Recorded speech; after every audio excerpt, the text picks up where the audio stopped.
इस कहानी की शुरुआत में हमें डस्टी कोपहोपर नाम के एक प्लेन को दिखाया जाता है जो प्रोवास जंक्शन में अपने दोस्तों के साथ रहता है और एक रेसर बनना चाहता है। इसीलिए वो दिन रात रेसिंग के सपने देखता है, लेकिन वो असल में एक दवाई छिड़कू होता है जो लेड बॉटम के साथ खेतों में प्राकृतिक खाद विटामिन डी का स्प्रे करता है। लेकिन डस्टी को ये काम बिल्कुल भी अच्छा नहीं लगता, इसीलिए वो wing around the global valley में हिस्सा लेना चाहता है, जिसके लिए वो काम खत्म होने के बाद अपने दोस्त चक के साथ रेसिंग की प्रैक्टिस किया करता है। चक एक ऑयल ट्रक होता है जो डस्टी को रेसिंग बुक की मदद से ट्रेन करता है। डस्टी आज टर्न लेने की प्रैक्टिस कर रहा होता है, लेकिन तभी ज्यादा प्रेशर की वजह से उसका एलसील खराब हो जाता है। इसीलिए अपनी दोस्त डोटी के पास उसे ठीक कराने आता है। डोटी एक बहुत ही अच्छी मैकेनिक होती है, इसीलिए डस्टी पर गुस्सा करती है कि मैंने तुम्हें रेस करने के लिए मना किया था और तुम्हारा काम सिर्फ दवाई छिड़कना है, और अगर तुमने रेस की तो तुम्हारे इंजन पर ज्यादा जोर पड़ेगा जिससे तुम क्रैश भी हो सकते हो। लेकिन डस्टी उसकी बात नहीं सुनता। रात को डस्टी चक के साथ रेसिंग शो देख रहा होता है, तभी चक उसे बताता है कि मैं जिस किताब से तुम्हें ट्रेन करता हूँ उसमें रेसिंग के बारे में सब कुछ नहीं लिखा, इसलिए हमें रनवे के छोर पर रहने वाले फौजी विमान स्कीपर से ट्रेनिंग लेनी चाहिए। तो डस्टी ये कहते हुए मना कर देता है कि वो तो खुद कई सालों से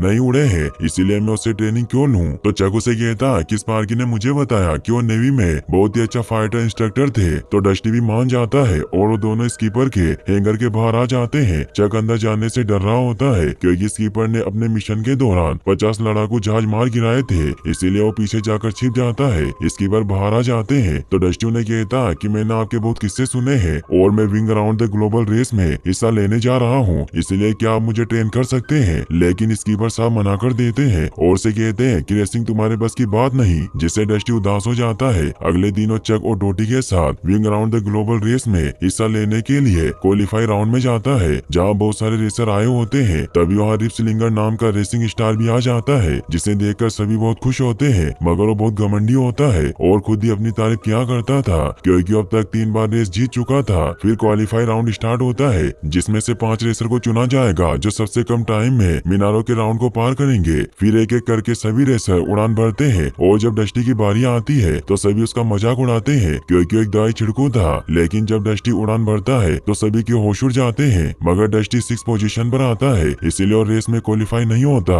जिससे वो बहुत उदास हो जाता है और वापस खेतों में दवाई छिड़कने का काम करने लग जाता है। स्कीपर भी ये देख रहे होते हैं। अगले दिन wing around the global race से रोपर नाम का एक ऑफिसर आता है जो डस्टी को बताता है कि तुम रेस में सिलेक्ट हो चुके हो क्योंकि 5वें नंबर पर आए रेसर ने गैर कानूनी फ्यूल का इस्तेमाल किया था, इसीलिए उसे डिस्क्वालीफाई कर दिया गया है। सभी से बहुत खुश होते हैं कि डस्टी रेस में हिस्सा लेने वाला है। डस्टी थोड़ा परेशान होता है क्योंकि रेस में उसे बहुत सी मुसीबतों का सामना करना पड़ेगा। तभी स्कीपर भी वहाँ आ जाते हैं और वो डस्टी से कहते हैं कि तुम रेस में हिस्सा मत लो क्योंकि अगर तुम किसी पहाड़ से टकरा गए तो तुम्हारे परछक्के उड़ जाएंगे, और मैं तुम पर नजर रख रहा था, इसीलिए मैंने देखा कि ना तो तुम्हें टर्न लेना आता है ना ही ठीक से उड़ना आता है, इसीलिए तुम रेस को भूल जाओ क्योंकि तुम इसके लिए नहीं बने हो और तुम्हारा काम सिर्फ दवाई छिड़कना है। तो डस्टी उन्हें कहता है कि मैं बात बहुत अच्छे से जानता हूँ और मैं बस ये साबित करना चाहता हूँ कि मुझ में अपनी हैसियत से कुछ ज्यादा करने की काबिलियत है, लेकिन आप मेरी बात नहीं समझ सकते। तो स्कीपर भी इससे उसे ट्रेन करने के लिए तैयार हो जाते हैं और सुबह 5 बजे उसे ग्राउंड में आने का कहते हैं। डस्टी इससे खुश होता है और अगले दिन स्कीपर उसे ट्रेन करने लग जाते हैं और उसे ऊपर आसमान की ऊंचाइयों पर जाने को कहते हैं, मगर डस्टी को ऊंचाई से डर लगता था, इसीलिए जब वो ऊपर जाता है तो उसे चक्कर आने लगते हैं, इसीलिए वो वापस नीचे आ जाता है।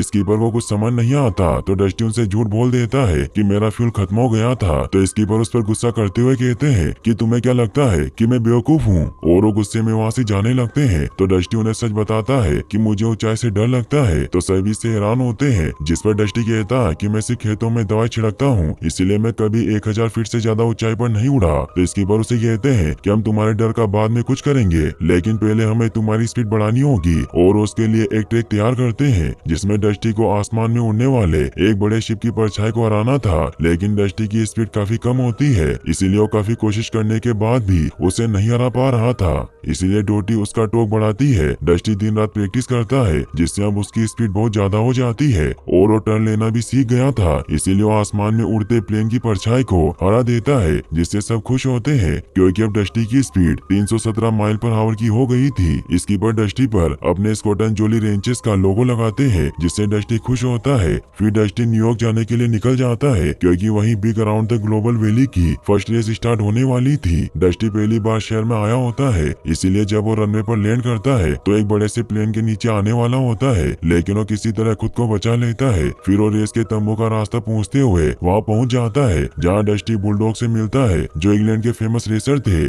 और डस्टी उनसे रेसिंग के सीक्रेट पूछने लगता है, तो बुलडॉग उसे कहता कि तुम बहुत सीधे साधे हो, लेकिन ये बात हमेशा याद रखना कि कंपटीशन में कोई भी किसी का नहीं होता। तो डस्टी आगे बढ़ता है, जहाँ वो इंडिया की रेसर ईशानी से मिलता है, मगर रिस्लिंगर डस्टी का चिड़को कहते हुए मजाक उड़ाता है और उसे कहता कि मैं तुम्हें रेस में हरा दूंगा और तुम्हारे पुर्जे भी नहीं मिलेंगे। तभी वहाँ चुपाकाब्रा नाम का प्लेन अपनी शानदार एंट्री लेता है, जो मेक्सिको का इंडो चैंपियन था। फिर अगले दिनों घड़ी आ जाती है जब wing around the global race का फर्स्ट पड़ाव स्टार्ट होने वाला था, इसीलिए सभी रेसर ग्राउंड में आ जाते हैं, जहाँ चुपाकाब्रा को पहली नजर में रशेल नाम की प्लेन से प्यार हो जाता है। फिर फर्स्ट रेस स्टार्ट होती है और सभी रेसर यूएसए से आइसलैंड की तरफ उड़ान भरते हैं, और जो इस पहले पड़ाव में फर्स्ट आएगा वो अगले पड़ाव में सबसे पहले उड़ान भरेगा। डस्टी लास्ट पोजीशन पर होता है, क्योंकि अपने ऊंचाई के डर की वजह से आसमान में नहीं बल्कि समुद्र से कुछ ऊपर उड़ रहा था, जिससे उसे बर्फ और बहुत सारी मुश्किलों का सामना करना पड़ता है। और वो सबसे आखिरी में आइसलैंड पहुंचता है, जिस वजह से रिप्सलिंगर उसका मजाक उड़ाते हैं। अगले दिन नेक्स्ट पड़ाव स्टार्ट होता है, जहाँ उन्हें आइसलैंड से जर्मनी जाना था, जहाँ डस्टी भी तेजी से आगे बढ़ रहा होता है, लेकिन तभी बुलडॉग का प्रोपेलर खराब होने की वजह से उसकी आंखों पर आयल गिर जाता है, जिससे उसे कुछ दिखाई न देने की वजह से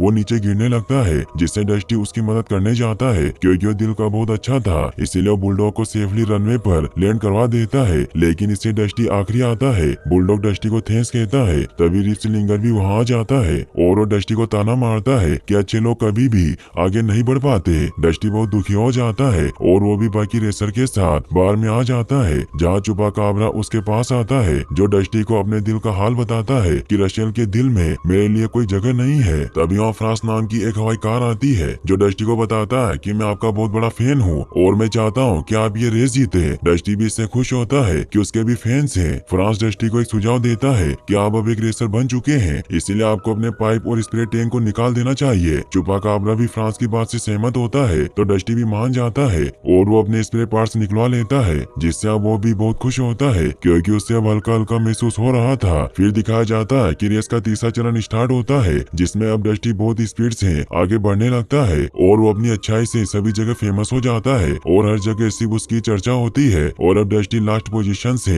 8वें नंबर पर आ जाता है और अब सारे न्यूज रिपोर्टर डस्टी से क्वेश्चन पूछने लगते हैं और पोपास जंक्शन में भी डस्टी के सभी दोस्त और स्कीपर ये न्यूज देख रहे होते हैं। इन सब की वजह से रिप्सलिंगर डस्टी से जल रहा होता है, इसीलिए वो अपने चमचों से कहता है कि मैं उसे रेस किसी भी हालत में जीतने नहीं दूंगा और मैं अपना इतिहास बनाकर रहूंगा। वहीं डस्टी से एक रिपोर्टर पूछता है कि आपने रेस करना किससे सीखा, तो डस्टी उन्हें बताता है कि मेरे कोच स्कीपर ने ही मुझे सब कुछ सिखाया है और वो एक अच्छे गुरु और मेरे सच्चे दोस्त हैं, जिन्होंने दुनिया भर में उड़ान भरी है। डस्टी की बातों से स्कीपर में भी जोश आ जाता है और वो उड़ने के लिए ट्रैक पर आ जाते हैं। इस बार किससे खुश होता है, लेकिन स्कीपर उड़ने की हिम्मत नहीं जुटा पाते और वापस अपना इंजन बंद कर लेते हैं। चक डस्टी के सभी तरह के टॉयज बेचने लग जाता है और डस्टी के फेमस होने की वजह से उसके बहुत सारे टॉयज बिक रहे थे, जिससे उसकी बहुत सेल्स होती है। डस्टी रेडियो से अपने दोस्तों से बात करता है और उन्हें बताता है कि मैंने अपना स्पेयर निकाल दिया है, जिससे वो खुश होते हैं। डस्टी चुपाकाब्रा से बातें कर रहा होता है, तभी शानी डस्टी के पास आती है, जो उसे ताजमहल दिखाने के लिए अपने साथ ले जाती है, क्योंकि वो अभी इंडिया में थे, जहाँ वो दोनों साथ में बहुत अच्छा टाइम स्पेंड करते हैं। डस्टी ताजमहल की खूबसूरती देखकर बहुत खुश होता है। ईशानी डस्टी को बताती है कि हमें कल अगले पड़ाव में हिमालय के ऊपर उड़ना है और क्या कल भी तुम नीचे से उड़ोगे, तो डस्टी उसे कहता है कि मैं भी नीचे से उड़ने की सोच रहा था, लेकिन इसमें बहुत खतरा है। तो ईशानी उसे बताती है कि पहाड़ों में नीचे रेलवे ट्रैक्स बने हुए हैं, इसलिए तुम उन्हें फॉलो कर सकते हो। तो डस्टी को भी आइडिया अच्छा लगता है और वो ईशानी को थैंक्स कहता है। अगले दिन नेक्स्ट पड़ाव स्टार्ट हो जाता है, जहाँ सभी रेसर को इंडिया से नेपाल जाना था।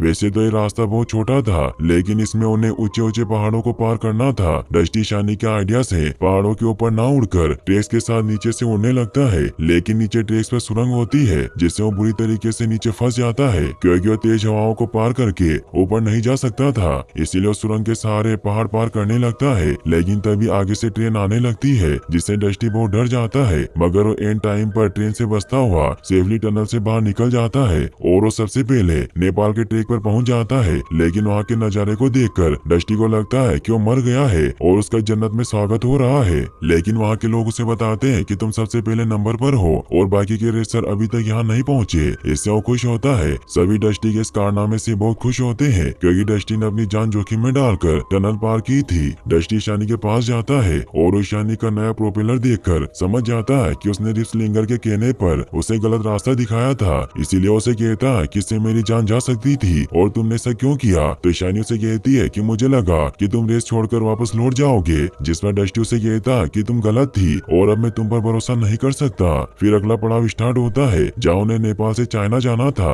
और अब डस्टी सबसे आगे होता है और उसके पीछे रिप्सलिंगर था। डस्टी अब सबका चहेता बन गया था और अब सभी जगह उसकी चर्चा होती है और उसके बहुत सारे फैंस बन जाते हैं। रिप्सलिंगर को इससे बहुत गुस्सा आता है और वो अपने चमचों से कहता है कि हमें उसका काम तमाम करना होगा। वहीं डस्टी अपने दोस्तों से बात करता है। चक और डोटी उसे बताते हैं कि हम सभी तुमसे मिलने मेक्सिको आ रहे हैं क्योंकि हमने तुम्हारे सारे टॉयज भेज दिए हैं, जिससे हमें बहुत प्रॉफिट हुआ है। डस्टी स्कीपर को बताता है कि कल मुझे पैसिफिक महासागर पार करना है, जिसकी दूरी बहुत ज्यादा है, इसीलिए क्या आप मुझे कोई सलाह देना चाहेंगे। तो स्कीपर उसे बताते हैं कि तुम्हें बहुत चौकन्ना रहना होगा क्योंकि तुम्हें समुद्र के ऊपर तेज हवाओं और बारिश का सामना करना होगा। साथ ही वो डस्टी को ये भी कहते हैं कि मुझे तुम पर गर्व है। डस्टी से खुश होता है। फिर दिखाया जाता है कि रात को चुपाकाब्रा रशियल का दिल जीतने के लिए जोर जोर से गाना गा रहा होता है। ये देखकर डस्टी म्यूजिक सिस्टम को बंद कर देता है और वो चुपाकाब्रा को रोमांटिक तरीके से इम्प्रेस करने का तरीका बताता है, जिससे जब चुपाकाब्रा धीरे और प्यार से रोमांटिक गाना गाता है तो इससे रशियल खुश हो जाती है और वो गाना उसे बहुत पसंद आता है। इससे चुपाकाब्रा बहुत खुश होता है और वो डस्टी को थैंक्स कहता है। अगले दिन छठा पड़ाव स्टार्ट होता है जिसमें सभी रेसर को चाइना से मेक्सिको जाना था और इसके बीच की दूरी 12,000 किलोमीटर थी, इसीलिए सभी रेसर को अपने सैटेलाइट एंटीना की मदद से उड़ान भरनी थी। लेकिन रिप्सलिंगर के चमचे डस्टी का काम खत्म करने के लिए उसके एंटीना को तोड़ देते हैं, जिससे डस्टी पैसिफिक सागर में खो जाता है क्योंकि सभी प्लेन आसमान में ऊपर उड़ रहे थे और अब उसका पेट्रोल भी खत्म होने लगता है। लेकिन तभी नेवी के 2 ऑफिसर वहाँ जाते हैं जो डस्टी की मदद करने के लिए उसे अपने साथ फ्लाइसिन और जहाज पर ले जाते हैं, जहाँ डस्टी सेफली लैंड कर जाता है, जिससे सभी खुश होते हैं। और फिर डस्टी को रिपेयर और फ्यूल भरने के लिए अंदर लेकर जाया जाता है, जहाँ डस्टी को जोली रेंचेस का वॉल ऑफ फेम भी दिखाई देता है। लेकिन वो देखता है क्या स्कीपर के नाम का सिर्फ एक ही मिशन होता है, इसीलिए स्कीपर से रेडियो पर बात करता है। वो उन्हें बताता है कि मैं जोली रेंचेस के साथ हूँ और मैंने देखा कि आपका यहाँ सिर्फ एक ही मिशन है। तो स्कीपर इस बात को टालने के लिए डस्टी से कहते हैं कि जल्दी तूफान आने वाला है, इसीलिए तुम्हें वहाँ से निकलना होगा। जिस पर डस्टी उनसे कहता है क्या आप मुझे सच सच बताइए कि क्या आपने सिर्फ एक ही मिशन किया था। तो स्कीपर उसे कहते हैं कि यह सच है। तभी नेवी ऑफिसर डस्टी को आकर बताते हैं कि जल्दी तूफान आने वाला है, इसीलिए तुम्हें जल्दी यहाँ से निकलना होगा। और वो डस्टी के टेक ऑफ की तैयारी करते हैं और उसे गुलेल से बांधकर तेज स्पीड में उड़ा देते हैं। लेकिन डस्टी इस बात से काफी परेशान होता है कि स्कीपर उससे अभी तक झूठ बोलते रहे और उन्होंने सिर्फ एक ही मिशन किया। तभी सागर में तूफान तेज होने लगता है और डस्टी तूफान में फंसने और लहरों की वजह से समुद्र में गिरने लगता है। वो रेडियो से अपनी लोकेशन बताता है, लेकिन वो लहरों की वजह से बुरी तरीके से डूबने की वजह से क्रैश हो जाता है और पानी में डूबने लगता है।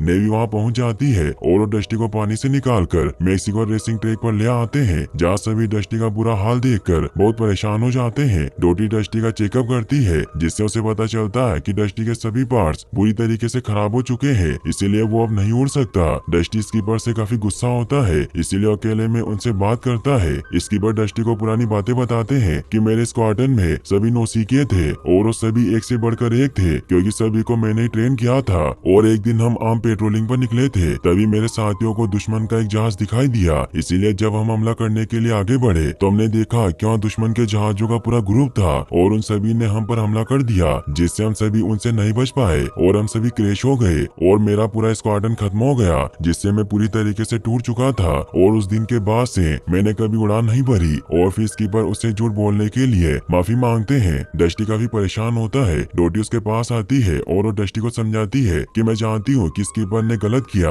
लेकिन वो तुम्हारे बारे में सही थे कि तुम एक दवाई छिड़कू नहीं बल्कि एक रेसर हो, और अब ये बात पूरी दुनिया मानती है। तो डस्टी उसे कहता है कि अब मैं रेस नहीं कर सकता। लेकिन तभी चुपाकाब्रा और डस्टी के सभी फैंस उसके लिए उसकी जरूरत के सभी पार्ट्स ले आते हैं और ईशानी को भी अपनी गलती का एहसास हो चुका था, इसीलिए वो डस्टी को अपना प्रोपेलर देती है, जिससे डस्टी खुश होता है और अब उनके पास सभी पार्ट्स मौजूद थे। और अब डोटी पूरी रात मेहनत करके डस्टी को पूरी तरीके से ठीक कर देती है। डस्टी अब पूरी तरीके से अपग्रेड हो चुका था और अब रेस का आखिरी पड़ाव स्टार्ट होने वाला था, जिसमें सभी रेसर को मेक्सिको से वापस न्यूयॉर्क जाना था। चक और डोटी डस्टी का हौसला बढ़ाते हैं और सभी वहाँ से निकलने लगते हैं, लेकिन स्कीपर वहीं रुकने का फैसला करते हैं। डस्टी रिप्सलिंगर से कहता कि तुम मुझसे हारने से डरते हो और तुमने अपनी सारी हदें पार कर दी है, इसीलिए तुम हारने के लिए तैयार हो जाओ। रिसिलिंगर को इससे बहुत गुस्सा आता है, इसीलिए वो अपने चमचों से कहता है कि गांव से आया कोई भी एरा गिरा हमें नहीं हरा सकता, इसीलिए हमें उसका काम खत्म करना होगा। स्कीपर भी उनकी बातें सुन लेते हैं। फिर जब रेस स्टार्ट होती है तो सभी प्लेन पहले टेक ऑफ कर लेते हैं, लेकिन डस्टी को थोड़ी देर बाद उड़ान भरने दी जाती है क्योंकि डस्टी क्रैश हो गया था।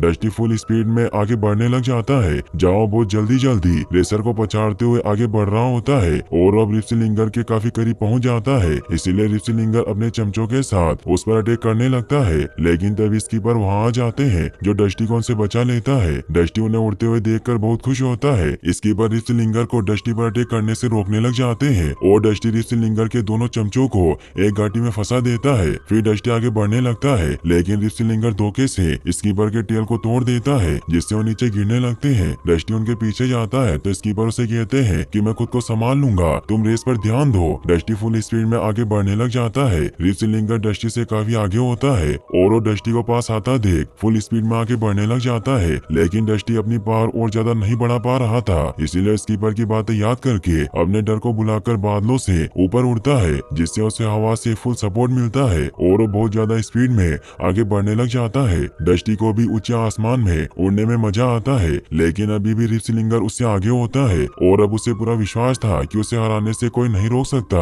इसीलिए वो जब फोटो खिंचाने के लिए राइट मुड़ता है तो डस्टी मौका देखकर उससे आगे निकल जाता है और वो ये रेस जीत जाता है। सभी से बहुत खुश होते हैं क्योंकि डस्टी ने एक नया इतिहास रचा था और रिसिलिंगर टॉयलेट से टकराते हुए दूर गिर जाता है। डस्टी के सभी दोस्त उसे बधाई देते हैं। डस्टी चक को थैंक्स कहता है क्योंकि उसने उसे बताया था कि रिसिलिंगर हमेशा फोटो खिंचाने के लिए झुकता है। फ्रांस भी वहाँ पर आ जाता है और वो डस्टी को बताता है कि तुम उन सभी के लिए एक मिसाल हो जो अपनी काबिलियत से ज्यादा कुछ करना चाहते हैं। तभी स्कीपर भी वहाँ पर आ जाते हैं। रोपर रिसिलिंगर का मजाक उड़ाते हैं, जिससे सभी खुश होते हैं। फिर हमें दिखाया जाता है कि डस्टी और स्कीपर अब वापस से जॉली रेंजर्स का हिस्सा बन जाते हैं और वो फ्लाइसिन और जहाज से उड़ान भरते हैं। इस कहानी की शुरुआत में हमें डस्टी कोबहोपर को दिखाया जाता है, जो कि अब एक रेसिंग लीजेंड बन चुका है। उसने बहुत सारी रेस जीत ली थी, जिसकी वजह से लोग उसे काफी पसंद करने लगे थे। डस्टी अपने दोस्तों के साथ प्रोपास जंक्शन में कॉर्न फेस्टिवल की तैयारी कर रहा था, क्योंकि सभी जगह ये न्यूज फैल चुकी थी कि डस्टी इस बार कॉर्न फेस्टिवल में परफॉर्म करने वाला है। सभी इससे बहुत खुश होते हैं। तभी स्कीपर उसके पास आते हैं और उसे रेसिंग प्रैक्टिस के लिए लेकर जाते हैं, जहाँ डस्टी अब सारी स्टेज को काफी अच्छे से पार कर लेता है और अब उसका ऊंचाई पर उड़ने का डर भी खत्म हो चुका था। लेकिन जब वो फुल स्पीड में ऊपर जा रहा होता है तब उसके गियर बॉक्स का कुछ पार्ट डैमेज हो जाता है, जिस वजह से वो नीचे गिरने लगता है। तभी स्कीपर उसकी मदद करने के लिए उसके पास आते हैं और उसे सेफली नीचे लैंड करवा देते हैं। फिर डोटी जब उसकी चेकिंग करती है तो डस्टी उसे बताता है कि मैंने कोई हेवी टास्क नहीं किया, मैं रोज की तरह ही उड़ रहा था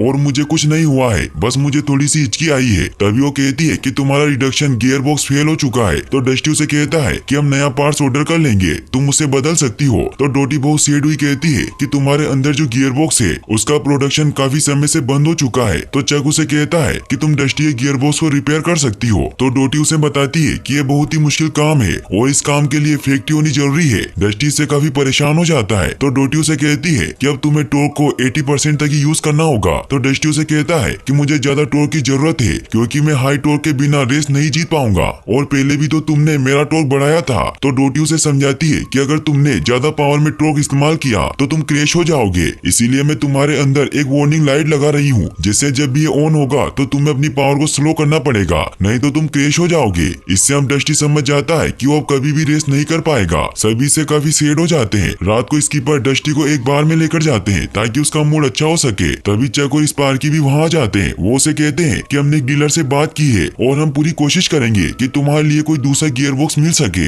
तभी डस्टी के अंकल लीड बॉटम वहाँ जाते हैं और वो डस्टी को कहते हैं कि अब तुम रेसिंग तो कर ही नहीं सकते, इसीलिए तुम वापस दवाई छिड़कने के काम पर आ जाना। स्कीपर उन्हें समझाने की कोशिश करते हैं, लेकिन लीड बॉटम किसी की भी बात नहीं सुनते। वो कहते हैं कि मैं जर्मनी से डस्टी का पुराना स्पेयर भी वापस मंगा लूंगा जो उसने रेस के दौरान हटा दिया था। सभी उन्हें समझाने लगते हैं कि डस्टी रेसिंग के लिए बना है। इन बातों से डस्टी काफी निराश हो जाता है और वो बाहर उड़ने के लिए चला जाता है। वो काफी गुस्से में होता है, इसीलिए उसकी स्पीड बढ़ती जाती है। लेकिन तभी डोटी का लगाया हुआ अलार्म बजने लग जाता है, जिससे जब डस्टी अपनी स्पीड कम करता है तो उसका बैलेंस बिगड़ने लग जाता है। वो जैसे तैसे करके लैंड करने की कोशिश करता है, मगर वो एक खंबे से टकरा जाता है, जिससे वहाँ ब्लास्ट हो जाता है। सभी इससे काफी डर जाते हैं। स्पार्की मेडे को बुलाने जाता है, क्योंकि वो एक फायर ट्रक होता है। वो जल्दी से वहाँ आकर आग बुझाने लग जाते हैं, लेकिन वो काफी ओल्ड होने की वजह से उसकी वाटर ट्यूब फट जाती है, जिसकी वजह से वो आग नहीं बुझा पाता। इसीलिए वो सब मिलकर वहाँ लगे वाटर टैंक को गिरा देते हैं, जिससे फाइनली वो आग बुझ जाती है। लेकिन अगले दिन TMST यानी कि ट्रांसपोर्टेशन मैनेजमेंट सेफ्टी टीम से एक इंस्पेक्टर फायर फाइटर आता है, जिसका नाम राइकर होता है। वो मेडे पर बहुत गुस्सा होता है क्योंकि उन्होंने पानी का टावर गिरा दिया था। तो डस्टी उसे कहता है कि सब मेरी वजह से हुआ है, क्योंकि कल रात में यहाँ टावर से टकरा गया था। तो राइकर मेडे को कहता है कि इससे साफ जाहिर होता है कि तुम अपने इन पुराने इक्विपमेंट की वजह से इमरजेंसी के वक्त आग नहीं बुझा सकते, और तुम्हारे पास कोई और दूसरा फायर व्हीकल भी नहीं है। इसीलिए जब तक तुम पूरी तरीके से नए नहीं हो जाते, तब तक पोपाश का ये हवाई अड्डा बंद रहेगा। सभी से काफी परेशान हो जाते हैं क्योंकि बिना रनवे के कॉर्न फेस्टिवल नहीं मनाया जा सकता। तो स्कीपर उन्हें शांत करते हैं। डोटी सभी को बताती है कि मैं मेडे को पूरी तरीके से एक नए फायर ट्रक में बदल दूंगी, लेकिन इसके लिए हमें मेडे की जगह किसी दूसरे को रखना होगा, जिसकी मदद से प्रोवास जंक्शन फिर से खुल सकता है। सभी को कुछ समझ नहीं आता कि कौन ये काम करना चाहेगा। डस्टी को मेडे के लिए बहुत बुरा लगता है, इसीलिए उनके पास जाता है। मेडे उसे कहते हैं कि मैं बूढ़ा हो चुका हूँ और मुझे लगता है कि मेरे आग बुझाने के दिन खत्म हो गए हैं। तो डस्टी उन्हें कहता है कि ऐसा बिल्कुल नहीं है, अभी भी आपको बहुत कुछ करना है। और फिर वो उन्हें उनके पुराने जीते हुए मेडल के बारे में याद दिलाता है। तभी उसे वहाँ एक फोटो में मेडे के साथ एक पुराने क्रॉप डस्टर की फोटो दिखाई देती है। तो मेडे उसे बताते हैं कि वो सबसे पहला एयर फायर फाइटर है, जो एक दवाई छिड़कू के जैसा ही होता है, लेकिन वो आग बुझाता है। डस्टी को भी ये काम दवाई छिड़कने से काफी अच्छा लगता है, इसीलिए वो मेडे को कहता है कि मैं आपका दूसरा फायर फाइटर बन सकता हूँ, जिससे डोटी आपको ठीक भी कर देगी और मैं एक सर्टिफाइड फायर फाइटर भी बन जाऊंगा,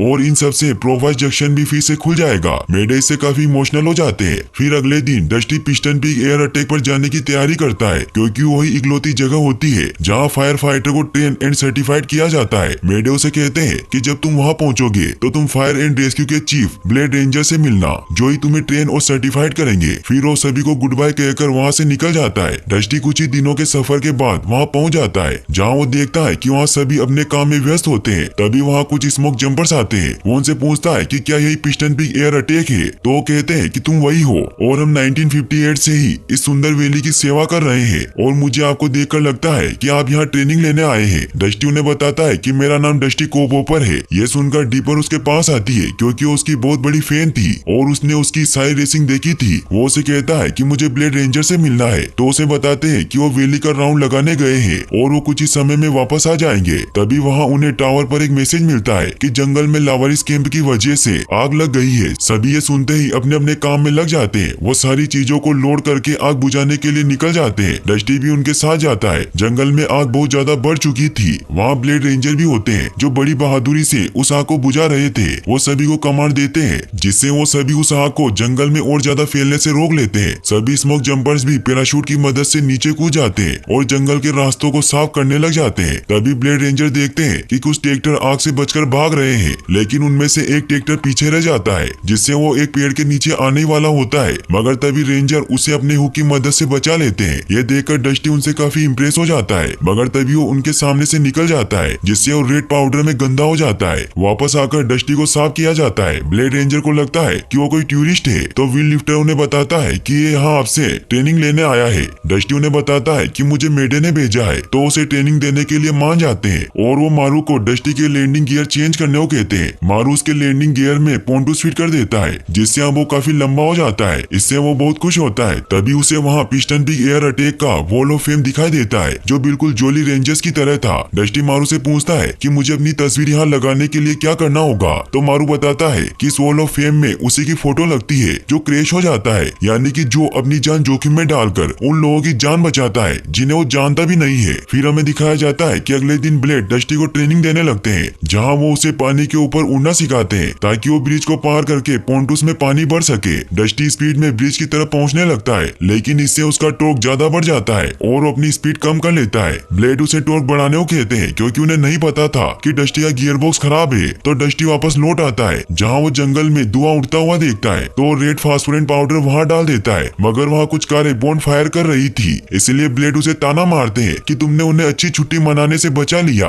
डस्टी इससे काफी सैड हो जाता है। वापस आकर वो अपने दोस्तों से रेडियो पर बात करता है। वो उन्हें बताता है कि जितना मैंने सोचा था ये उससे काफी मुश्किल है। फिर चक और स्पार्क्यू से बताते हैं कि हमारा कैलिफोर्निया में एक दोस्त है और उसके पास तुम्हारा गियर बॉक्स है, जो 2-3 दिनों में हमारे पास भेजने वाला है। इससे वो सभी काफी खुश होते हैं। तभी हमें दिखाया जाता है कि वहाँ पिस्टन पीक नेशनल पार्क का ऑफिसर केड आता है, जो कि बहुत ही लालची था क्योंकि वो पार्क के फंडिंग के पैसों से खुद का प्राइवेट लॉन्च रेनोवेट करवा रहा था। इसीलिए ब्लेड और बाकी सब उसे पसंद नहीं करते थे। केड ब्लेड से कहता है कि मेरे पास कुछ कैंपर्स की कंप्लेन आई है कि आपके स्टाफ में से किसी एक ने उन्हें रेड फास्फोरेट में भिगा दिया है। तभी डस्टी भी वहाँ आ जाता है और वो केड से माफी मांगता है कि वो मेरी गलती थी। केड डस्टी को देखकर बहुत खुश होता है। वो उसे कहता है कि तुम तो वर्ल्ड के बेस्ट रेसर हो, इसीलिए तुम कल रात मेरे लॉन्च की रीओपनिंग पार्टी में जरूर आना क्योंकि वहाँ वीआईपीस आने वाले हैं। ये कहकर वो वहाँ से जाने लगता है, लेकिन जाते जाते वो ब्लेड को फेमस ब्लेजिंग ब्लेड का ताना मारते हुए जाता है। डस्टी उनसे पूछने लगता है कि ये ब्लेजिंग ब्लेड क्या है, तो सभी उसे चुप करवा देते हैं और कहते हैं कि अगर तुम्हें इसका मतलब जानना है तो रात को मेन हैंगर में आ जाना,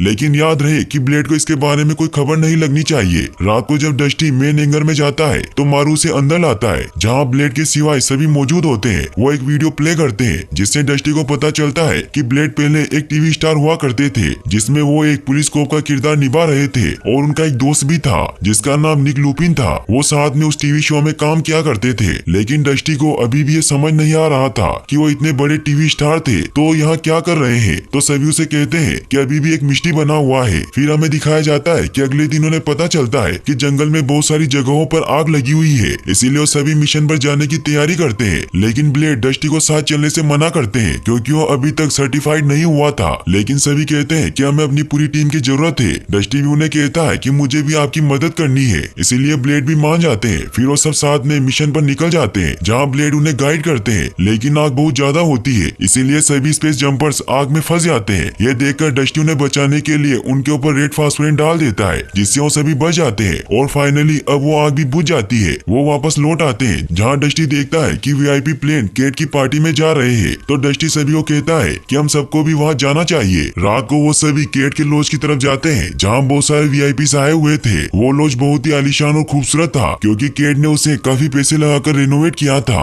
डस्टी और उसके दोस्त वहाँ मस्ती करने लगते हैं और रात में वो सभी साथ में बहुत अच्छा टाइम स्पेंड करते हैं। सुबह जब डस्टी की आँख खुलती है तो उसे स्कीपर का कॉल आता है और वो उनसे अपने गियरबॉक्स के बारे में पूछता है। तो चक उसे बताता है कि हमने जिससे बात की थी उस पार्ट का लेबल मिसप्रिंट था, इसीलिए हमें तुम्हारा गियरबॉक्स नहीं मिला। वो सब इससे काफी दुखी हो जाते हैं। तभी वहाँ पार्क में अलार्म बजने लग जाता है और मारू उसके पास आकर उसे बताता है कि केड ने जो इतने सारे वीआईपीस को बुलाया था, उनके बोनफायर की वजह से जंगल के कई हिस्सों में आग लग चुकी है। फिर वो सभी जंगल की तरफ निकल जाते हैं। जंगल में आग काफी बढ़ चुकी होती है, इसीलिए वो सभी दो हिस्सों में हो जाते हैं, जिसमें डस्टी ब्लेड के साथ जाता है, जहाँ वो देखते हैं कि लॉज के इलाके के पास भी आग पहुँचने वाली है। इसीलिए ब्लेड मारू से कॉन्टेक्ट करके लॉज को खाली करने की चेतावनी देने को कहते हैं। मारू केट से कॉन्टेक्ट करता है और वो उन सभी को वहाँ से निकल जाने को कहता है, लेकिन केट उसकी बात नहीं सुनता और वो कहता है कि मैं अपने लॉज को किसी भी हाल में खाली नहीं करवाऊंगा। वहीं डस्टी और ब्लेड आग को आगे बढ़ने से रोकने की कोशिश करने लगते हैं, लेकिन उनके पास ज्यादा रेड फास्फोरेट नहीं होता, इसीलिए ब्लेड उसे वापस चलने को कहते हैं। लेकिन डस्टी उसकी नहीं सुनता और कहता है कि हमें अभी ये आग बुझानी होगी। ये कहकर वो अपने पोंटूस को फिर से लोड करने के लिए नदी की तरफ जाता है। ब्लेड उसे काफी समझाते हैं कि अभी पानी का बहाव काफी ज्यादा है, लेकिन डस्टी उनकी नहीं सुनता, जिससे वो पानी में डूबने लग जाता है। ब्लेड उसे पकड़ने की काफी कोशिश करते हैं, लेकिन उनका हुक लकड़ियों में फंस जाता है। वो डस्टी को अपना इंजन फुल स्पीड में ऑन करने को कहते हैं ताकि वो पानी से टेक ऑफ कर सके, लेकिन डस्टी ऐसा नहीं कर पाता क्योंकि ज्यादा पावर की वजह से अलार्म बजने लग जाता है, जिससे जब वो स्पीड कम करता है तो नीचे गिरने लगता है। लेकिन तभी ब्लेड उसे हुक की मदद से पकड़कर सेफली नीचे लैंड करवा देते हैं, मगर वो उस पर बहुत गुस्सा होते हैं। वो उसे कहते हैं कि अगर तुम्हें मेरी बात माननी नहीं थी तो तुम फायर फाइटर बनने क्यों आए, तुम रेसिंग में ही ट्रॉफी जीतते। इससे डस्टी को भी काफी गुस्सा आ जाता है और वो उन्हें कह देता है कि मेरा गियरबॉक्स खराब हो चुका है, इसीलिए मैं फुल पावर में नहीं उड़ सकता। तो ब्लेड उसे समझाते हैं कि जिंदगी हमेशा वैसी नहीं चलती जैसी तुम उम्मीद करते हो, लेकिन तुम अभी फायर फाइटर बनने आए हो, इसीलिए अगर तुम आज हार मान लोगे तो तुम उन जिंदगियों के बारे में सोचो जिन्हें तुम कल नहीं बचा पाओगे। तभी ब्लेड देखते हैं कि आग काफी ज्यादा बढ़ चुकी है, इसीलिए वो डस्टी को कहते हैं कि तुम अभी यहाँ से टेक ऑफ नहीं कर सकते। इसीलिए वो भी डस्टी के साथ एक रेलवे टनल के नीचे छिप जाते हैं। ब्लेड डस्टी को प्रोटेक्ट करते हैं क्योंकि वहाँ अंदर बहुत ज्यादा एक्सट्रीम हीट आ रही थी, मगर इससे ब्लेड की बॉडी काफी गर्म होकर जल जाती है। डस्टी ये देखकर काफी हैरान होता है कि उन्हें मेरी कितनी परवाह है। वहीं हमें केट को दिखाया जाता है जिसने अभी तक भी अपना लॉज खाली नहीं करवाया था, लेकिन जब वहाँ के लोग देखते हैं कि फायर हमारी तरफ बढ़ रही है तो काफी ज्यादा डर जाते हैं और वो सभी वहाँ से निकलने लगते हैं। वहीं डस्टी और ब्लेड जब उस जगह से बाहर निकलते हैं तो वो एक मैदान में टेक ऑफ करने के लिए जाते हैं, जहाँ डस्टी सक्सेसफुली टेक ऑफ कर लेता है। लेकिन जब ब्लेड वहाँ से टेक ऑफ करने लगते हैं तो नीचे गिरकर क्रैश हो जाते हैं। डस्टी इससे काफी डर जाता है और वो टावर पर इसके बारे में इंफॉर्मेशन देता है। फिर विंड लिफ्टर ब्लेड को लेकर आता है, जहाँ मारू जब उनका इंजन चेक करता है तो उसकी हालत काफी खराब हो चुकी थी, इसीलिए वो फौरन उन्हें गैराज में लेकर जाता है। डस्टी को ब्लेड के लिए काफी बुरा लगता है। रात को डस्टी मारू से पूछता है कि अब ब्लेड कैसे है, तो मारू से बताता है कि अभी वो रेस्ट कर रहे हैं और मैंने वो सब कुछ किया जो मैं कर सकता था। तो डस्टी कहता है कि सब मेरी वजह से हुआ है, क्योंकि उन्हें मुझे वहीं छोड़ देना चाहिए था। तो मारू से समझाता है कि इसमें तुम्हारा कोई दोष नहीं है, वो हमेशा ही लोगों की मदद करते हैं। जब से उनका बेस्ट फ्रेंड निक मारा गया तो डस्टी उसे पूछता है कि उसके साथ क्या हुआ था। तो मारू उसे गैराज में लेकर जाता है, जहाँ उसे बताता है कि वो रोज की तरह सेट पर अपना काम कर रहे थे, मगर तभी निक की स्टंट करते वक्त मौत हो गई और ब्लेड अपने बेस्ट फ्रेंड को नहीं बचा पाए। ब्लेड को अब लगा कि उनकी जिंदगी खत्म हो चुकी है, लेकिन उन्होंने हार नहीं मानी और वो ट्रेनिंग लेकर एक फायर फाइटर बन गए, जिससे अब वो असलियत में लोगों की जान बचाते हैं और इसी वजह से उन्होंने तुम्हारी जान बचाई। वहीं हमें दिखाया जाता है कि केड अपने लॉज को आग से बचाने के लिए पिस्टन पीक नेशनल पार्क का वाल लॉज की तरफ खोल देता है, जिससे उसके लॉज के ऊपर स्प्रे चलने लग जाते हैं। सभी लोग धीरे धीरे जंगल से निकल रहे होते हैं और वहाँ पुलास्की और जेमर भी सभी लोगों की मदद कर रहे होते हैं। तभी आग ज्यादा बढ़ने की वजह से रास्ता बंद हो जाता है। पुलास्की आग बुझाने की कोशिश करता है, लेकिन तभी उसका वाल टूट जाता है। सभी से काफी परेशान हो जाते हैं, क्योंकि यहाँ से निकलने का वो सिर्फ इकलौता रास्ता है। वहीं पिस्टन पीक नेशनल पार्क में भी ये खबर पहुँच चुकी होती है। डिपर विंड लिफ्टर को कहती है कि अभी आप हमारे कमांडर है, इसीलिए आप बताइए कि हमें क्या करना चाहिए, क्योंकि हमें सूर्यास्त के बाद उड़ने की मनाही है। तभी वहाँ डस्टी भी आ जाता है और वो कहता है कि हमें मिलकर सभी को बचाना ही होगा।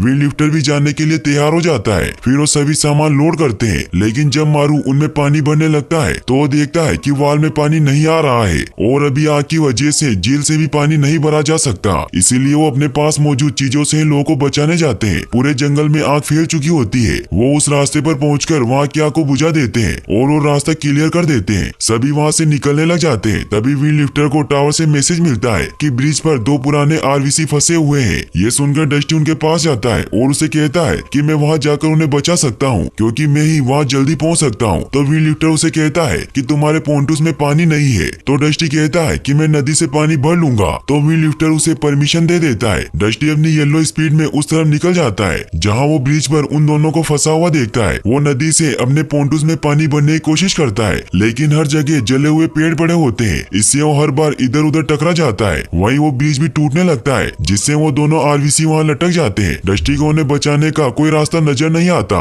तभी वहाँ ब्लेड आ जाता है। वो अपने हुक की मदद से उन दोनों गिरने से बचा लेता है, लेकिन अभी भी वो लटके हुए होते हैं। डस्टी भी अब उन्हें बचाने के लिए अपनी फुल स्पीड में उस झरने की तरफ जाता है और अपने पोंटूस में पानी को लोड कर लेता है। फिर नीचे आकर वो उस ब्रिज की आग को बुझा देता है, जिससे वो दोनों आरवीसी ब्रिज गिरने से पहले वहाँ से निकल जाते हैं। ब्लेड भी डस्टी के काम से बहुत खुश होते हैं, लेकिन तभी डस्टी का इंजन ब्लास्ट कर जाता है, जिससे वो नीचे क्रैश हो जाता है। वहीं फिर हमें दिखाया जाता है कि अब जंगल की आग बुझ चुकी है और विंड लिफ्टर डस्टी को लोड करके वापस लाता है, क्योंकि क्रैश होने की वजह से डस्टी की हालत काफी खराब हो चुकी थी। गैराज पहुंचते ही मारू डस्टी को रिपेयर करने लगता है। 5 दिनों में वो उसे पूरा रिपेयर कर देता है। डस्टी की भी आँख खुल जाती है। ये देखकर सब बहुत खुश होते हैं। तभी वहाँ जेमर और पुलास्की आते हैं। जेमर अब वहाँ का नया अधीक्षक बन गया था, क्योंकि केड ने अपने लॉज को बचाने के लिए पानी बंद कर दिया था, इसीलिए उच्च अधिकारियों ने उसे नौकरी से निकाल दिया था। डस्टी बहुत सैड होता है, क्योंकि अब उसका गियर बॉक्स पूरी तरीके से खराब हो चुका था। तभी मारू से बताता है कि मैंने तुम्हारे गियर बॉक्स को पूरी तरीके से सही कर दिया, क्योंकि मैंने पूरी तरीके से उसे चेंज कर दिया है और ये नए से काफी बेहतर है। इससे वो बहुत खुश होता है और अब ब्लेड भी उसे सर्टिफाइड कर देता है, जिससे अब डस्टी एक ऑफिशियल फायर फाइटर बन जाता है। सभी से काफी खुश होते हैं। वहीं फिर हमें दिखाया जाता है कि TMHT ऑफिसर प्रोवास जंक्शन को वापस से खोल देता है, क्योंकि अब मेडे भी पूरी तरीके से नए हो चुके थे। सभी से काफी खुश होते हैं। तभी चक डस्टी के पास आता है और उसे कहता है कि मैं अब ऑफिशियल कॉर्न कर्नल बन चुका हूँ। फिर वो सभी धूमधाम से कॉर्न फेस्टिवल मनाते हैं, जहाँ सारे फायर फाइटर भी अपने स्टंट दिखाते हैं और अब डस्टी भी फुल स्पीड के साथ उड़ पा रहा था। इससे सभी काफी खुश होते हैं और यहीं पर